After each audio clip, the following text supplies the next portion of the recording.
Bonjour à toutes et à tous, très heureuse de vous retrouver sur ce plateau de TV5 Monde pour un nouveau numéro d'International en partenariat avec le journal Le Monde. Comment protéger un patrimoine culturel, parfois aux origines de l'humanité, quand il est menacé par la guerre et ses destructions ou par le dérèglement climatique? Comment favoriser l'émancipation des femmes, établir un dialogue entre 193 pays pour renforcer la paix, faire consensus dans un monde en crise? Ces questions, nous les poserons à Audrey Azoulay. Sa parole est rare dans les médias. Elle est directrice générale de l'UNESCO, l'Agence des Nations Unies pour l'éducation, la science et la culture. Elle a accepté notre invitation pour ce long entretien. Avant de la retrouver avec Marc Semo du journal Le Monde, je vous propose de découvrir ou redécouvrir des images de la grotte Chauvet, située en Ardèche, en France. Elle est inscrite au patrimoine mondial de l'UNESCO depuis 2014.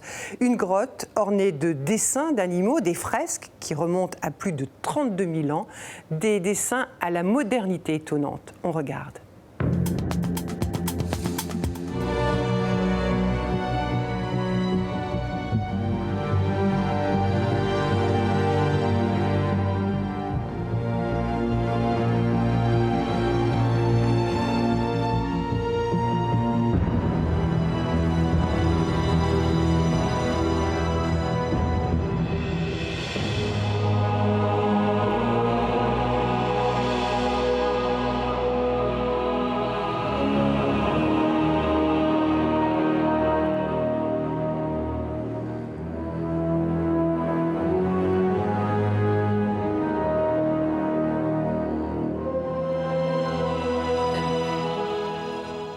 Bonjour Audrey Azoulay. Bonjour.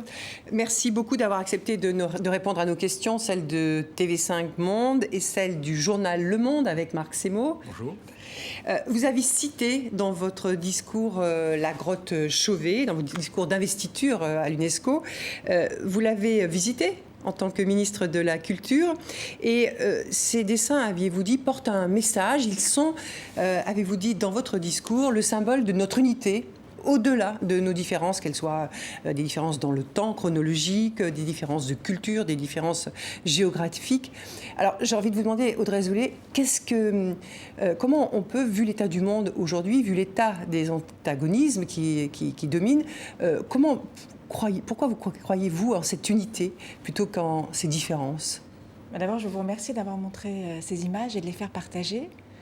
Parce que c'est vrai que ça remet un peu les choses en perspective. Dans ce monde de fractures qu'on connaît, dans ce monde de division, il y a aussi la grotte Chauvet. Vous l'avez dit, j'avais eu la chance de la visiter. Et elle témoigne d'abord d'un rapport de l'homme à l'art. Première chose qui n'est pas si linéaire, puisque déjà, il y a plus de 30 000 ans, ce rapport aux représentations, cette nécessité d'une sublimation par l'art était déjà très présente. Et puis, je pense que ça remet en perspective aussi les divisions, les conjonctures, les choses difficiles d'aujourd'hui, en montrant d'abord d'où l'on vient, en montrant ce qui peut nous unir. Et je crois que le patrimoine, la culture, c'est aussi pour ça d'ailleurs qu'ils sont attaqués dans les moments de conflit. C'est aussi pour ça que quand il y a Daesh, eh bien Daesh va s'attaquer directement au symbole de la diversité, au symbole de la culture, mais c'est aussi pour moi une force de rassemblement. Et c'est le message de l'UNESCO. Et c'est aussi, pour comprendre cela, je crois, il faut revenir à la création de l'UNESCO. Pourquoi l'UNESCO a été créée au lendemain de la Seconde Guerre mondiale. En 1945. Voilà. Et à un moment où c'était, après la Seconde Guerre mondiale, vraiment les ruines morales, on était après la Shoah, on était après les destructions physiques, après un conflit mondial. Eh bien, à ce moment-là, ceux qui ont vécu tout ça, ces tragédies, se sont dit comment est-ce qu'on peut reconstruire quelque chose de durable, une paix durable? Eh bien, c'est par la culture, c'est par l'éducation, c'est par les sciences, et toujours lié à des valeurs, toujours lié aux valeurs des droits de l'homme, toujours lié aux notions de respect de la dignité de la personne humaine. Mais on vous sent habité par un vent d'optimisme, alors que les vents sont contraires. Mais est-ce que vous dites aussi souvent que vous venez du Nord et du Sud, en faisant référence à des origines familiales au Maroc. C'est cette appartenance à ces cultures, à ces deux cultures qui vous donne ce... Et même plus d'ailleurs, oui. Et même plus. Je pense que moi, à titre personnel, je pense que c'est une grande chance. Et d'ailleurs, on est beaucoup, notamment en France, mais partout dans le monde, à avoir des appartenances multiples, plurielles, et que c'est toujours très réducteur quand on veut enfermer les gens dans une nationalité, dans une religion, dans un monde séparé, alors qu'on est tous pluriels, complexes, et que ça aide aussi à tisser ces liens, ça aide à avoir une ouverture sur l'autre, ça aide à avoir un respect aussi pour l'autre. Donc je crois vraiment que c'est une chance, surtout dans ce monde moderne, qui est un monde de réseau, un monde global, un monde connecté.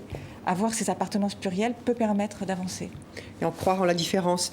Avant de poursuivre cet entretien avec Marc Semo du Monde, je voudrais qu'on revienne en images sur votre parcours. C'est un focus signé Sébastien Duhamel et Rodolphe Clémentou. 11 mai 2016, ministre de la Culture, vous voilà au Festival de Cannes. Entre culture et politique, Audrey Azoulay, certains diraient que le scénario de votre vie était écrit. Fille d'André Azoulay, homme multiples carrières, journalisme, banque puis conseiller des rois marocains, votre mère Katia Brahmi, elle, est écrivaine. Alors entre culture et politique, vous ne choisirez pas, vous embrasserez les deux.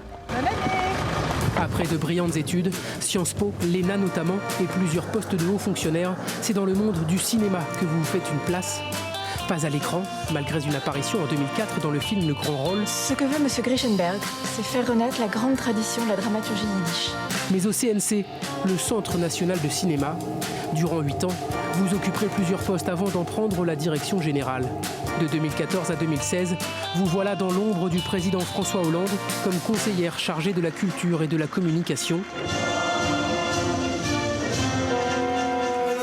Avant de prendre la lumière et de créer la surprise, vous êtes nommé ministre de la Culture. Et vous aurez fort à faire, grève des intermittents ou des journalistes d'e-télé, une montée des eaux et une attaque terroriste au musée du Louvre. Je voulais dire un mot aussi pour les équipes du Louvre. Mais l'Élysée vous imagine déjà ailleurs et pousse votre candidature à l'UNESCO, une institution née après-guerre pour promouvoir la paix par l'éducation, la science et la culture, mais qui connaît une crise financière et politique. La semaine de votre élection, en octobre 2017, Israël et les États-Unis annoncent leur retrait de l'UNESCO, dénonçant, disent-ils, une politique anti-israélienne. Un mois plus tard, vous êtes confirmé à la tête de l'agence onusienne pour un mandat de 4 ans. Je crois qu'il faut, plus que jamais, s'impliquer dans l'UNESCO, la soutenir, chercher à la renforcer et à la réformer, et non pas la quitter. Et ne pas l'instrumentaliser non plus. Pour vous, l'UNESCO doit se concentrer sur ses missions. Vous afficherez votre soutien à la réconciliation intercoréenne, à l'éducation des filles ou à la défense des peuples autochtones. Le 12 novembre, vous réunirez les 193 États membres de l'UNESCO pour une conférence générale qui sera l'occasion de vérifier si les violons sont bien accordés autour des caps que vous avez fixés. Audrey Azoulay, ça fait pratiquement 2 ans maintenant, presque jour pour jour, que vous dirigez l'UNESCO. Vous êtes à mi-mandat.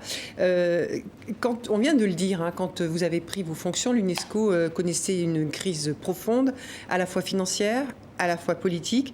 Aujourd'hui, ça va mieux. Alors, Marc, une question à ce sujet. Oui, parce que c'est une organisation qui était au bord de la déroute, aussi bien ravagée par les conflits politiques, budgétaires. Un certain nombre des États-Unis et Israël partaient. Les principaux payeurs, parmi les principaux payeurs, type la Grande-Bretagne, enfin le Royaume-Uni et le Japon, ne payaient plus. Vous avez réussi à apaiser à la fois les conflits politiques, à trouver des consensus sur des questions extrêmement sensibles, comme Jérusalem, la vieille ville de Jérusalem, résoudre aussi les questions budgétaires. Alors, quelle est la méthode Azoulay ? C'est évidemment pas moi toute seule, mais je pense que vous avez raison, l'institution était en crise, dans la difficulté d'abord politique, avec des conséquences financières. Et je crois qu'on était à un moment de vérité, il y a 2 ans, pour cette institution, et qu'il fallait se ressaisir, sinon elle était véritablement en péril dans sa légitimité et donc dans sa capacité d'exercer son mandat. Or, ce mandat est crucial. Et c'est pour ça aussi que moi, je me suis portée à la candidate pour rejoindre cette institution, parce que je crois en son mandat, mais effectivement, on était dans une situation qui ne lui permettait pas vraiment d'avancer. Donc nous avons travaillé avec les États membres pour d'abord faire baisser ces tensions politiques.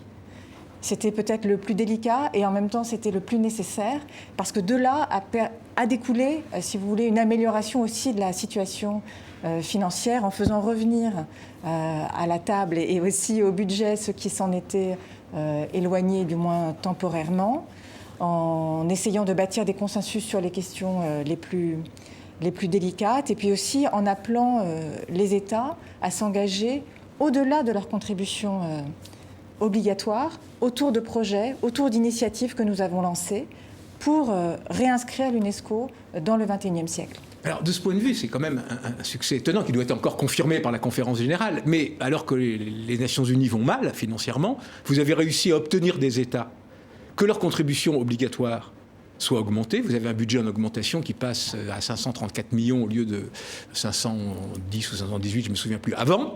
Vous avez aussi réussi à augmenter de 40% les contributions volontaires. Alors, comment ça a été possible, justement, sur ces projets? Sur quel type de projet vous avez réussi à mobiliser les États? Sur la partie des contributions obligatoires, je pense qu'en fait, il était nécessaire d'actualiser les choses parce que les contributions obligatoires, c'est le budget de base de l'UNESCO et il s'érodait depuis une dizaine d'années. Donc il fallait, je pense, y mettre un stop. Sur les contributions volontaires, c'est en fait convaincre que certains projets ont un sens dans la concertation, ont un sens dans la coopération et qu'on avance plus ensemble. Par exemple, autour de l'Irak, de la situation en Irak, nous avons lancé une initiative que nous avons appelée « Faire revivre l'esprit de Mossoul ». Oui, on va en parler. Pour soutenir une reconstruction qui ne soit pas uniquement physique, mais aussi une renaissance culturelle, éducative. Premier projet où on a réuni autour d'une centaine de millions de dollars, en plus, si vous voulez, de notre budget pour avancer ensemble. D'autres initiatives autour de l'éducation, qui est le cœur de la mission de l'UNESCO, et notamment sur l'éducation des filles et des femmes en Afrique. Donc, si vous voulez, une série de projets sur lesquels on fait venir. C'est du concret, les c'est États. très pragmatique, donc c'est ça que vous voulez dire. C'est-à-dire, on peut convaincre, quand je pense avec ces bons projets, on peut convaincre dans la mesure où on a auparavant aplani les différents politiques qui paralysaient l'institution. Mais à quel argument vos interlocuteurs sont le plus sensibles? Ça dépend desquels. Mais par exemple, si je pense aux pays nordiques, qui nous ont beaucoup soutenus, absolument, qui ont donné, la Norvège, la Suède, etc. C'était beaucoup autour de l'éducation, des gros contributeurs. L'Union européenne aussi, qui par exemple nous soutenait assez peu finalement, alors qu'il y a une vraie convergence. Alors vous leur avez dit quoi? D'abord, il y a une chose très importante, c'est qu'il y a eu aussi des évaluations externes sur ce que nous avions mis en route en 2018. Ces évaluations sont sorties en 2019 et vous savez, les Nordiques sont des gens très organisés et qui travaillent aussi sur la base de ces évaluations. Elles ont montré à quel point non seulement le mandat de l'UNESCO, mais la façon dont il était mis en œuvre contribuait à l'agenda commun sur des choses qu'on sait être fondamentales pour tous, encore une fois, comme l'éducation, comme la place des femmes, comme la coopération scientifique, autour notamment des enjeux de l'environnement. Donc, en fait, donc il y a eu un renouveau d'intérêt sur les missions que vous pouvez porter. Sur les missions et surtout sur la façon dont on contribue au sujet d'intérêt commun à travers notre mandat. Alors vous parlez de la question politique peut-être, parce que là on vient de parler de tout ce qui était financier. La méthode Azoulay, qui est pour retrouver ce consensus, quelle est-elle? Beaucoup de dialogue et parfois prendre des risques, c'est-à-dire s'engager. Vous avez évoqué la question du Moyen-Orient, de Jérusalem. Et d'Hébron. Et bien sûr. Et donc, d'abord dialoguer et respecter chacun. Et être un interlocuteur, je dirais, impartial et loyal.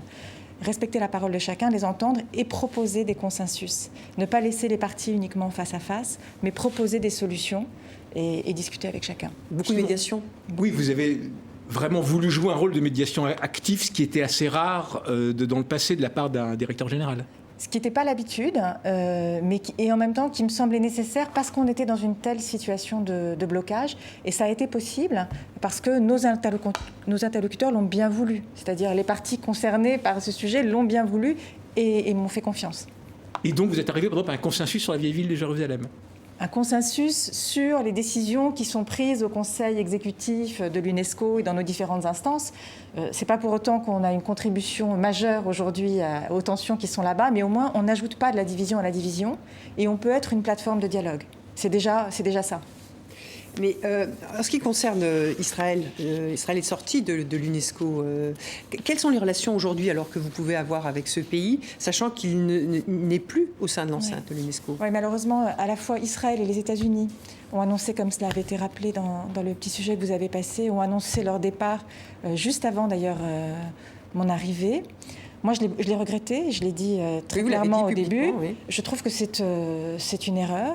C'est une erreur pour tous, c'est-à-dire c'est une erreur pour l'UNESCO qui perd dans son universalité. C'est une erreur, je pense, pour eux de quitter la table où on discute des sujets qui sont fondamentaux pour ces pays aussi.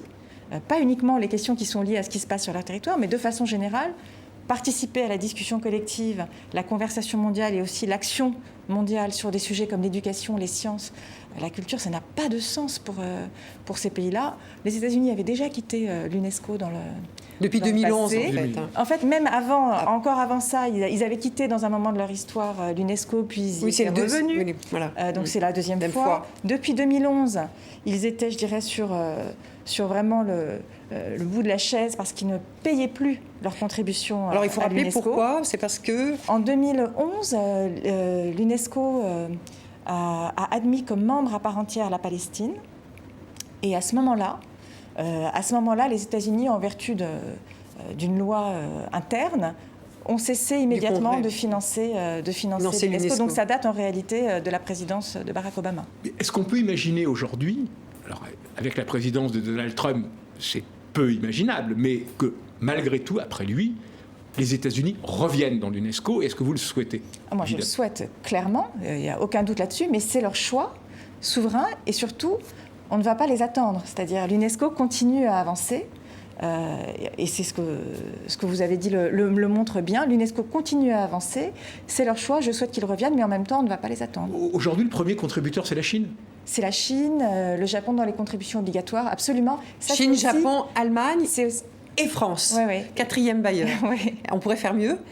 Là, c'est les contributions obligatoires, celles qui sont fixées vraiment par le PIB, la population, etc., des critères tout à fait objectifs. Oui. Mais c'est quand même, c'est vrai, vous les avez dit, la Chine devient le premier contributeur. C'est aussi la conséquence du retrait des États-Unis, des institutions multilatérales en général, parce qu'il n'y a pas que l'UNESCO. On a vu tout récemment encore l'accord sur le climat et les démarches engagées pour que les États-Unis s'en retirent. Il y a malheureusement une série comme ça de décisions qui touchent au retrait des États-Unis sur la scène multilatérale et qui ont des conséquences. Alors, pour parler de projets très, très concrets que vous soutenez, vous avez parlé au début de cet entretien de cette action faire revivre l'esprit de Mossoul, pour lequel vous avez levé 100 millions de dollars. Dans cette opération, il y a la reconstruction d'une mosquée, de 2 églises, et également vous avez soutenu la fête du livre en octobre dernier. Mais c'est aussi aujourd'hui une ville qui a été complètement détruite, à 2/3 après des très longs combats, 9 mois de combat. Comment on fait revivre l'esprit de Mossoul justement dans une ville détruite où 300 000 personnes vivent encore sous des tentes, dans des camps de réfugiés? C'est une ville qui est ravagée et on est très loin encore d'un retour à la normale. On en est extrêmement loin sur le terrain. Nous avons un bureau d'ailleurs à Bagdad, mais aussi maintenant une antenne à Mossoul. Mais pour autant, je ne crois pas qu'il faille attendre la reconstruction physique complète des infrastructures pour parler d'éducation, de culture, pour soutenir justement la réhabilitation de ce qui ont été des symboles aussi de fierté pour les Mossouliotes et qui peuvent être des facteurs de résilience pour cette société. Donc nous avons, même si c'est difficile, même s'il y a la question du déminage, même s'il y a les questions politiques très compliquées aussi aujourd'hui en Irak. Parce que c'est une ville aussi très divisée, du point de vue des très communautés, divisée, bien sûr, mais entre les chiites, les sunnites et les chrétiens. Mais c'est aussi le résultat du conflit et ce que visait l'occupation par Daesh, cette division. Mais comment travaille-t-on aujourd'hui en Irak alors que le pays, de nouveau, est en train de sombrer dans l'engrenage de la violence, voire d'une guerre civile? Le grand ayatollah Ali Sistani a mis en garde sur le risque justement de voir le pays plonger dans une nouvelle guerre civile. Non, mais c'est sûr que c'est compliqué et que ça prend du temps. On a lancé cette initiative il y a déjà un peu plus d'1 an. Les choses prennent du temps. On commence à avancer. Ça va être difficile, mais pour autant, ce n'est pas parce que c'est difficile, je crois qu'il ne faut pas y être. Et par exemple, vous évoquiez ce festival littéraire que nous avons organisé dans les ruines, dans quelque chose de difficile. Eh bien, il faut entendre les témoignages des gens qui y ont participé. Et c'est vraiment, c'est un appui, c'est un apport et c'est important aussi dans la difficulté. Et vous sentez de la part des autorités un véritable appui à votre projet, ou finalement l'idée de faire revivre l'esprit de Mossoul dans un pays encore ravagé par les conséquences de la guerre au bord du chaos. Et au bord du chaos, est-ce que finalement ça leur semble un peu... anecdotique? Oui, utopique. C'est possible que ça leur paraisse utopique, mais enfin, dès le début, on ne peut pas faire ça sans les autorités irakiennes de toute façon, et sans le peuple surtout irakien. Et elles jouent le jeu? Pour l'instant, oui. Mais encore une fois, c'est long, c'est compliqué, ça n'avance pas toujours aussi vite qu'on le souhaiterait. Il y a des choses très complexes, y compris en termes de gouvernance sur le terrain. Et il suffit parfois qu'on ait le bon interlocuteur. Là, je pense notamment aux derniers entretiens que j'ai eus avec le gouverneur de la province de Ninive. Les choses ont ensuite avancé depuis. Donc c'était un peu un combat de tous les instants. Mais il y a beaucoup de gens aussi qui veulent que ça avance. Il y a beaucoup de gens aussi sur le terrain qui savent aussi ce qu'est cet esprit de Mossoul, qui en sont fiers et qui aimeraient le voir renaître. Pour poursuivre cet entretien, Audrey Azoulay, je voudrais vous faire découvrir un extrait de la bande-annonce d'un film qui a été réalisé par une Syrienne. Elle s'appelle Wahad Al-Kateb, et avec Edward Watts. C'est un documentaire sur le siège d'Alep, cette ville syrienne qui était l'une des plus anciennes au monde et où les affrontements armés ont été très violents là aussi. Cette jeune femme journaliste, elle a filmé les combats de 2014 à 2016 et sa vie quotidienne, aux côtés de son mari, médecin, qui avait travaillé dans un hôpital de fortune. Voici un extrait de Pour Sama. Pour Sama, c'est le titre du film et c'est aussi le nom de sa petite fille qui est née dans le fracas de la guerre. Un extrait. Sama. Sama. النظام السوري وحلفائه محاصريننا بحلب مدينتي. حمزة كان واحد من 32 طبيب يلي ضلوا بحلب الشرقية. حمزة ورفقاتنا أسسوا مشفى. كنا عائلة. أشو؟ في ضرب كتير اليوم؟ سما أنا بعرف إنك عم تفهمي شو عم بصير. بقدر أشوف هالشي بعيونك. ما عم تبكي مثل أي طفل عادي.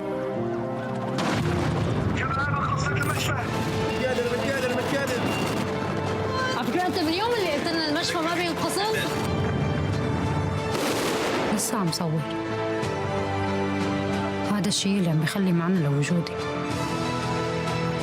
عم بصبرني على كل الكوابيس اللي عم نعيشها. سما عملت هالفيلم مشانك. بدي إياك تفهمي.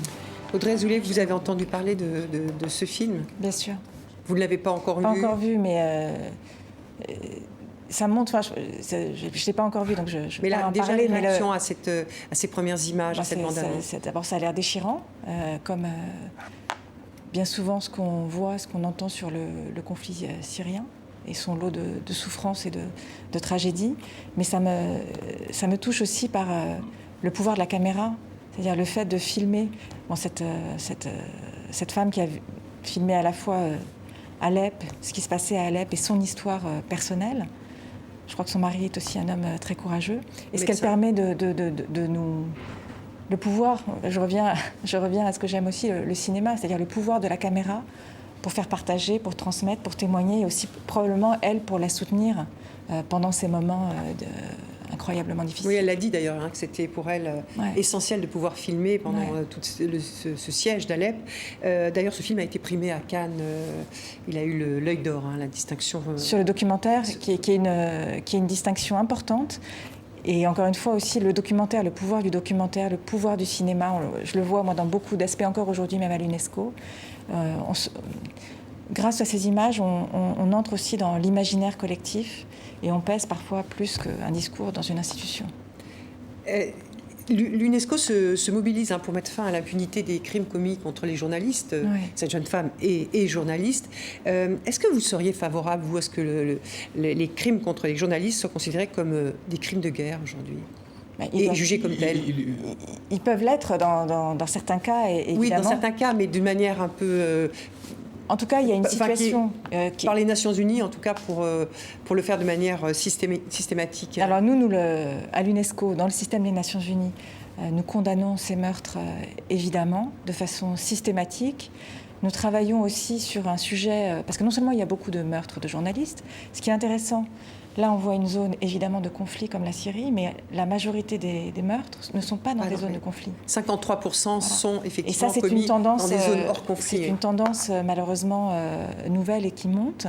Aussi, les gens qui travaillent sur la question de corruption, les questions locales parfois souvent, et qui sont assassinés pour les faire taire. Et on travaille aussi, non seulement on condamne, mais sur la question de l'impunité.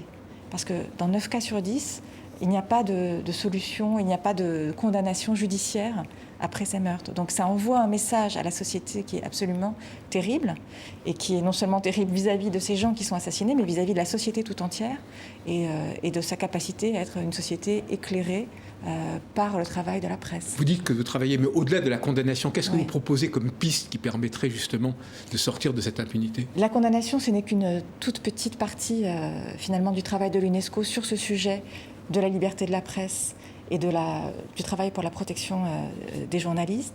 On travaille à plusieurs niveaux et bien en amont. D'abord, on travaille, très important, sur quelque chose qui n'est pas toujours facile à expliquer, qui est la question des réglementations, des lois, des législations dans les pays, pour qu'il y ait des législations protectrices du droit de la presse, de la liberté des médias.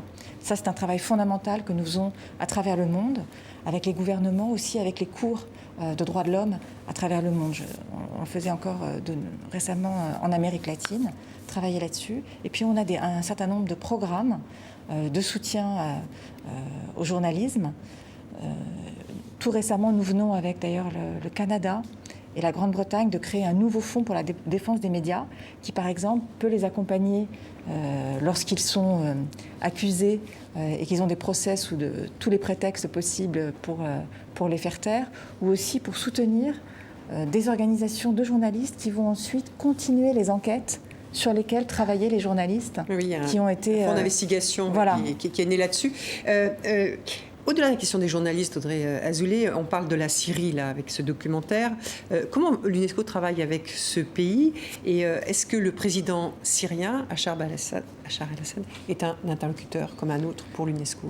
Alors l'UNESCO s'inscrit dans, je dirais, la position des Nations Unies là-dessus. Et sur les Nations Unies, vous savez en ce moment une position, je crois, claire sur le sujet, qui est de limiter l'intervention des Nations Unies au sujet humanitaire, au sujet d'extrême urgence, tant qu'il n'y a pas de situation politique suffisamment inclusive qui permette un retour réel des Nations Unies. Et donc c'est dans ce sens aussi que l'UNESCO travaille. Par exemple, on a parlé d'Alep, nous avons documenté les dommages faits à cette ville qui est classée au patrimoine mondial de l'humanité pour sa partie la plus ancienne, ses marchés, ses monuments, etc., qui sont dans un état aussi lamentable. Nous le documentons.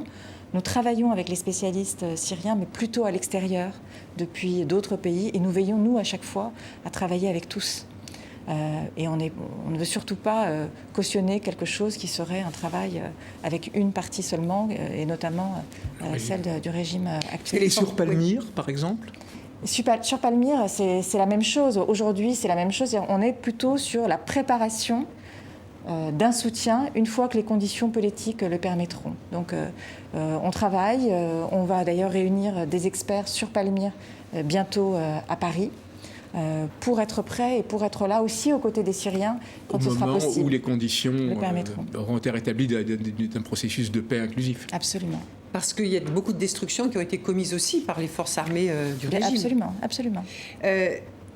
Pour continuer cet entretien, vous avez souligné, quand vous avez pris la direction de l'UNESCO, c'est un autre sujet, la priorité qu'accordait votre institution à l'égalité des genres.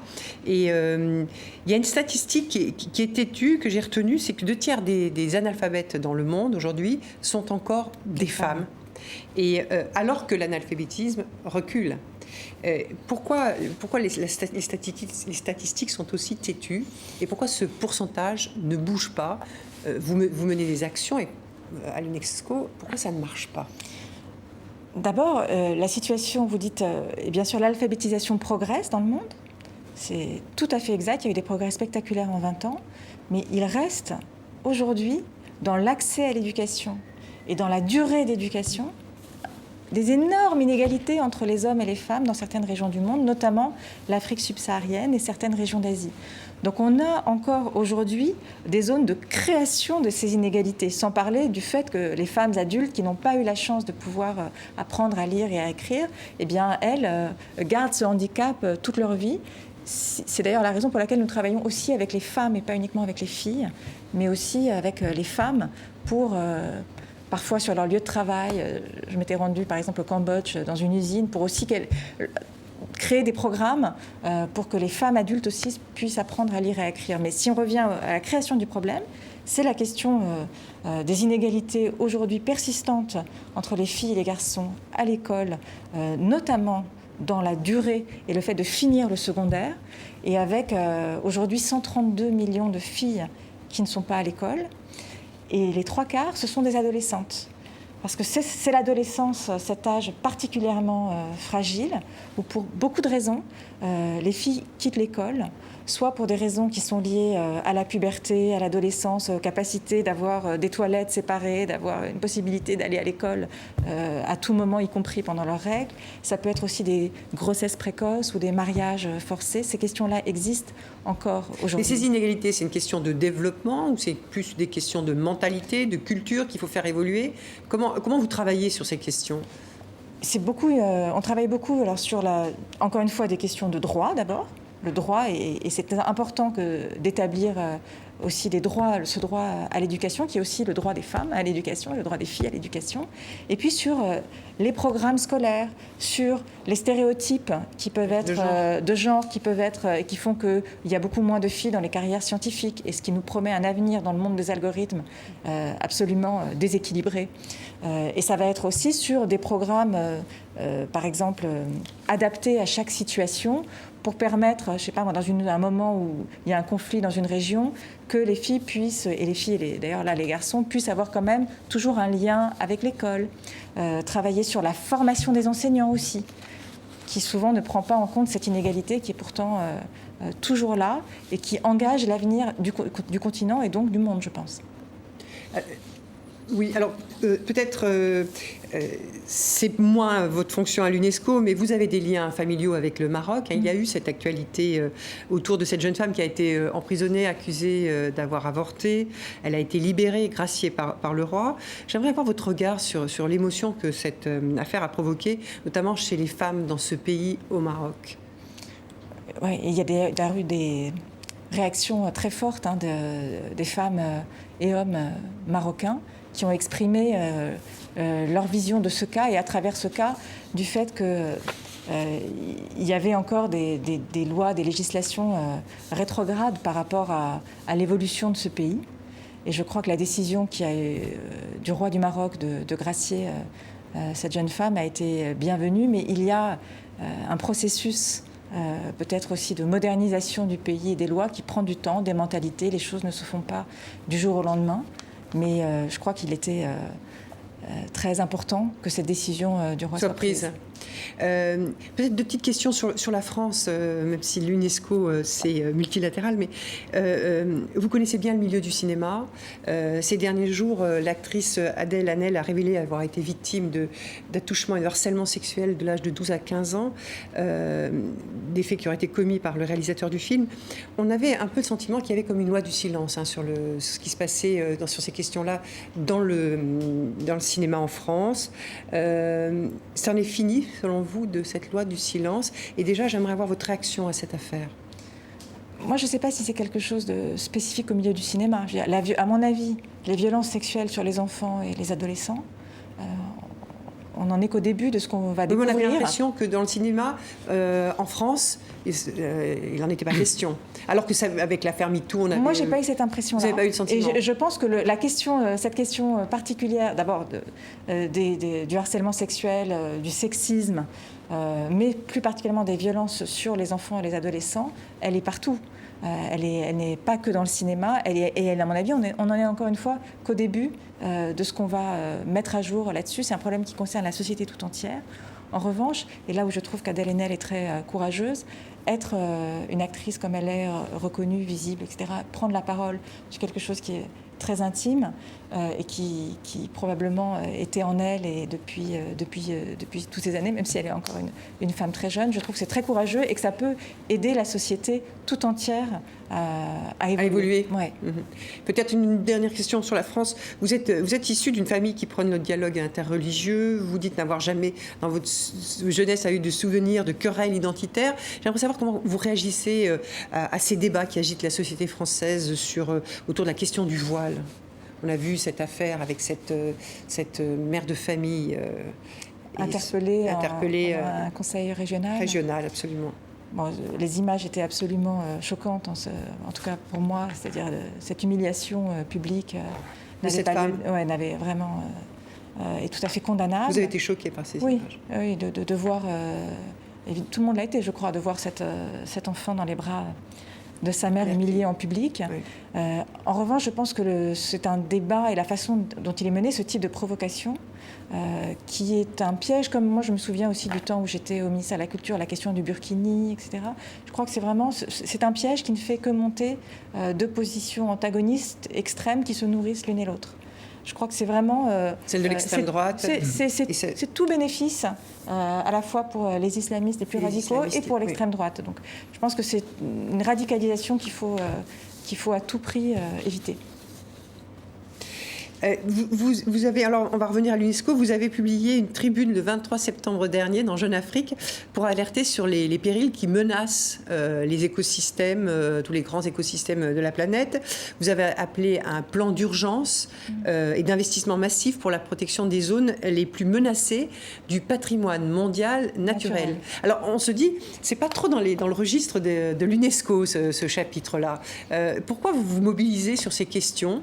On sait que c'est plutôt l'éducation, les sciences, la culture, et voilà que la biodiversité, l'environnement font éruption dans les préoccupations que vous développez. Moi, je crois que ça fait tout à fait partie du mandat de l'UNESCO.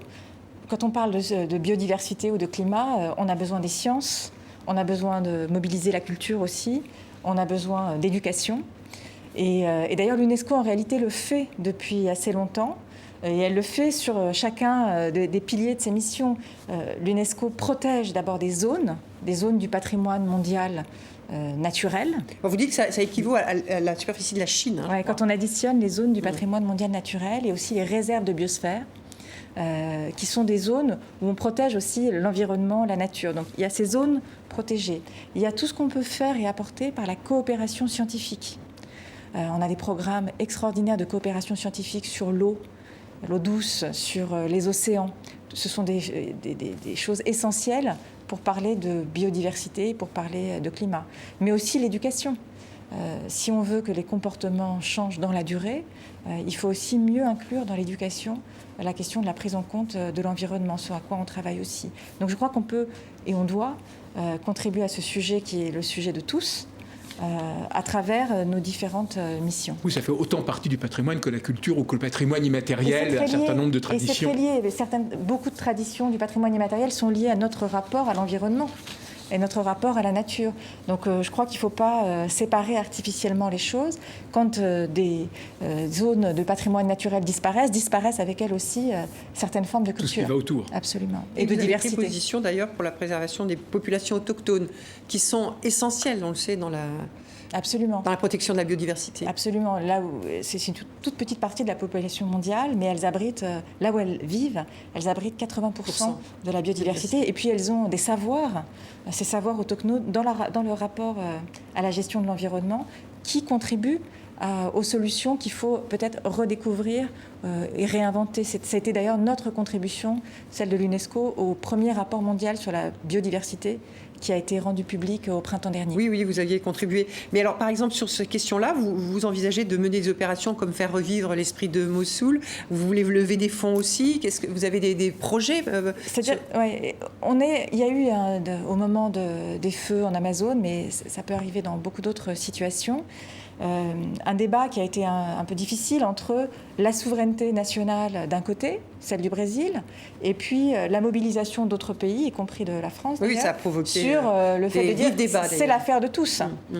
Et pour résoudre cette apparente contradiction, on a un début de solution qui est le multilatéralisme, parce que vous avez des zones qui sont protégées dans un certain nombre d'États, y compris le Brésil, sous label UNESCO, et dans lesquelles peuvent investir, contribuer à ce qu'il y ait des solutions pérennes, des solutions par exemple économiques qui ne soient pas préjudiciables à l'environnement pour les populations qui y habitent, des questions de reforestation, d'aider la reforestation. On peut, si on investit plus et mieux ensemble dans ce type de zone protégée, concilier souveraineté nationale et puis le fait que l'environnement, c'est l'affaire de tous. Ça nous crée et utiliser la méthode Azoulay, c'est-à-dire décrisper. En tout cas, trouver des solutions où tout le monde puisse être autour de la table et contribuer. Alors, une autre de vos grandes priorités, qui sera d'ailleurs aussi discutée à la conférence générale, c'est celle de l'intelligence artificielle. Vous souhaitez faire une espèce de charte éthique ou des recommandations éthiques sur l'intelligence artificielle. Absolument. Ça serait la première fois, et qu'est-ce que vous entendez par là ? Ce serait la première fois sur l'intelligence artificielle. Ce ne serait pas la première fois que l'UNESCO se préoccupe des questions éthiques des sciences. Ça fait partie de son mandat. Elle l'avait fait sur le génome humain, par exemple. Mais sur l'intelligence artificielle. Et sur l'intelligence artificielle. Alors quel est l'enjeu, justement ? L'enjeu, c'est qu'aujourd'hui, à travers le monde, on voit les développements de l'intelligence artificielle qui vont probablement bouleverser nos systèmes à la fois de travail, peut-être nos systèmes sociaux, notre relation à la vie privée, aux données, etc. Et vous avez partout des discussions éthiques, notamment qui viennent des gens qui travaillent dans le secteur de l'intelligence artificielle et qui voient bien ce qui est rendu possible par l'intelligence artificielle, des questions éthiques, mais qui sont des discussions qui sont morcelées.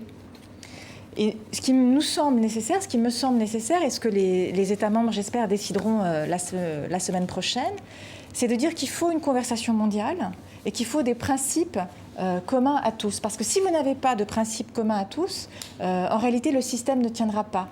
De la même façon que sur le génome humain, on s'est posé des limites mondiales, et après, il peut y avoir des systèmes plus ou moins protecteurs, il peut y avoir des gens qui parfois violent ces normes, mais au moins, il y a quelque chose qui est la référence morale de tous. Mais est-ce que ce ne sera pas très difficile quand on voit, y compris sur les questions de bioéthique, par exemple, la Chine a des positions extrêmement différentes de celles, disons, du vieux monde judéo-chrétien. Absolument. Alors, est-ce que vous pensez que ça sera possible d'arriver à élaborer ces principes et que ces principes, même s'ils n'ont pas force de loi, soient plus ou moins respectés par les pays ? Je pense que c'est en tout cas nécessaire d'essayer. Ce type de débat, il y a des valeurs qui sont universelles. On pourrait dire aujourd'hui, s'il fallait réécrire aujourd'hui la Déclaration universelle des droits de l'homme, y arriverait-on ? Je pense que c'est une démarche qu'il faut mener, que ne pas l'avoir serait une faute, et que ce sera aussi lié à l'implication de chacun, et notamment aux États les plus protecteurs aussi, de faire mieux entendre leur voix, pour arriver à un consensus mondial. Ce sera très difficile, je ne m'en cache absolument pas, mais je pense que c'est une ambition qui est à notre portée. Mais est-ce que vous êtes... Pardon. Oui, donc là, il s'agirait de jeter les premières bases et ce serait acté à la prochaine conférence générale dans 2 ans. Absolument. On aurait 18 mois de discussion avec la société civile, avec à la fois les chercheurs, les praticiens, les jeunes. Très important de les impliquer, les gouvernements aussi, bien sûr, et à la fin, l'adoption d'un instrument normatif. Je relisais à l'occasion du décès de Jacques Chirac les grands discours qu'il avait prononcés à l'UNESCO, et il y a des mots qu'il a utilisés au sujet de la bioéthique qui marchent absolument parfaitement aujourd'hui, et il est prononcé à l'UNESCO à l'occasion d'une convention sur la bioéthique. Il pourrait tout à fait être appliqué aujourd'hui à la question de l'éthique de l'intelligence artificielle. Je pense que c'est un rendez-vous qu'on ne doit pas manquer et qui doit être traité à partir de l'ADN de l'UNESCO, qui n'est pas un organisme purement technique. On a une légitimité à la fois politique, des experts techniques, mais aussi une philosophie, un ADN des droits de l'homme qui doivent être mis au service de ce débat. Donc une réglementation, mais est-ce que ça veut dire que pour vous, il y a quand même une notion de danger dans l'évolution de ces nouvelles technologies ? On sait que par exemple, des villes comme San Francisco, qui est pourtant la capitale de la tech, a interdit la reconnaissance faciale et elle a interdit par la police et à toutes les agences d'État. Mais il y a des questions éthiques. Je pense que ça va dépendre de la façon dont on les traite pour voir si ce sera dangereux ou pas. Mais il y a des abîmes. Il y a aujourd'hui des questions éthiques d'une profondeur extrême sur les questions d'éthique de l'intelligence artificielle. Il y a la question des données privées. de la question aussi de la responsabilité humaine dans les prises de décision. Est-ce qu'il faut qu'il y ait un contrôle humain à un moment ou est-ce qu'on s'en remet à l'apprentissage profond des machines? Il y a aussi la question des biais entre les hommes et les femmes. Absolument. Qui est extrêmement forte. Vous l'évoquiez tout à l'heure, oui, dans tout la à fait. législation spéciale, ce sont les hommes qui la... Ce sont les hommes aujourd'hui parce qu'il y a... Qui font la recherche. Qui font la recherche, qui ont les emplois, parce que dans l'éducation, dès le début, dans le domaine du digital, du numérique et donc du traitement de masse des données, dans l'éducation, déjà, il y a des déséquilibres extrêmement forts, plus forts que même sur les autres sciences. Et cela se reflète ensuite, bien sûr, dans toute la chaîne des emplois, des applications, de ce que vous avez dans votre poche ou dans votre sac. Alors, une question qui n'a rien à voir, qui peut paraître anecdotique, mais il y a eu cette affaire des statues de l'UNESCO qui ont été dénudées et qui ont été recouvertes d'un sculpteur, d'un slip blanc et de string. Vous avez considéré que c'était une erreur. Il y a eu un début de polémique avec l'artiste. Qu'est-ce que ça dit, cette affaire? Ça dit que c'est une simple erreur d'un personnel, ou est-ce que ça dit quelque chose sur notre temps? Bon, je crois qu'il ne faut pas y voir trop de généralité. Ça a été une erreur, surtout pour une organisation qui défend la liberté de création. Voilà, la liberté des artistes. C'est quand même dommage. C'était malvenu. J'avoue que c'était très malvenu. En même temps, l'UNESCO, qui a son siège à Paris, je le dis pour ceux qui ne le connaissent pas, c'est un bâtiment... Splendide, qui est l'architecture des années 50, moderniste. Donc, grand aussi espace d'exposition. On a une centaine d'expositions qui ont lieu dans l'année parce que les délégations, les États, l'UNESCO, des associations organisent beaucoup de choses. Et bon, il peut y avoir des erreurs comme celle-ci. Ça pourrait être grotesque et risible, mais c'est quand même embêtant parce que ça touche à la question de la liberté de création qu'on défend absolument partout dans le monde. Donc, c'est dommage. D'accord, c'est pas l'air du temps, c'est juste une erreur. Vous serez candidate à un deuxième mandat à la tête de l'UNESCO, Drésilé? Je vais attendre de fêter mes 2 ans déjà, d'être à mi-mandat, et je me poserai la question plus tard. Mais en tout cas, là où je suis heureuse aujourd'hui, contente, c'est que les choses avancent, que les choses bougent. Et je pense que c'est ça, la première... après, il faudra prendre des décisions sur la question des mandats, mais les choses avancent et cette organisation est une organisation nécessaire. Elle peut sembler une utopie à beaucoup. En réalité, elle a des réalisations. Quand on la mobilise et quand on la soutient, elle fait des choses, elle avance sur des sujets pour lesquels on a besoin d'elle. Parce que tous les défis dont on a parlé et ceux dont on n'a pas parlé, qui sont ceux de notre monde, il n'y a pas de solution qui ne passe pas d'abord par une coopération internationale, quoi qu'en disent certains, et qui ne passe pas par l'éducation, par la culture et par les sciences. Donc mon objectif aujourd'hui, celui sur lequel je suis concentrée, c'est de lui redonner de la force. Et d'où vient cette volonté de défendre le multilatéralisme envers et contre tout dans une période aussi... Alors, c'est pas envers et contre tout quand on pense... Moi, quand j'écoute la jeunesse, les jeunes gens que je croise ou ceux que je vois manifester dans la rue, je pense que beaucoup, en contraire, là, c'est un paradoxe, mais beaucoup de gens s'aperçoivent de plus en plus, évidemment sur la question du climat, mais pas seulement, qu'il n'y a pas de solution de façon isolée. Donc, je pense que l'opinion publique le sait.